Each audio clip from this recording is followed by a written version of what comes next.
What was Jesus's message to the woman at the well who was a Samaritan? I think for me, the big takeaway of him even going there and meeting her was that he told her that the day is coming and now is when they that worship me will worship me in spirit and in truth. They won't need to go to Jerusalem, and they won't need to go to the synagogue, and they won't even need to go to church. And the reason for me that that's so special is because for everyone who was outside of that circle of the chosen people, which were the Jews up until that point, how were they supposed to be able to get in if they wanted to, if they weren't born into that?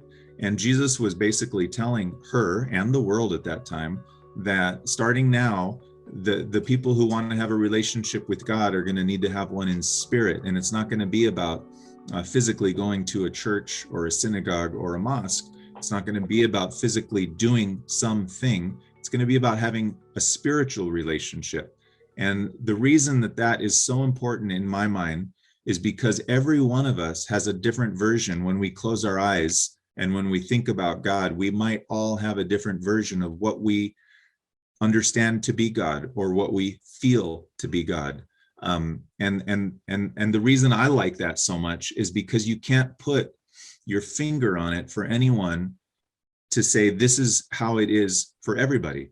Because in the spirit world, when we close our eyes, even to this day, I have a hard time describing in words what the spirit world is. And if Jesus is telling us they that worship me must worship me in spirit, and if I can't even say, well, what is the spirit? That just shows how vast that option for everybody who's ever lived from that point on who want to have a relationship with God. It's like this whole new universe just opened up, and anyone who wants to worship God in spirit can now do that. You don't have to go to a certain place, and you don't have to be of a certain religion even, because religion is a man-made thing, and faith in God is something that you can't explain or put your finger on. You can't take it away from someone once they have it.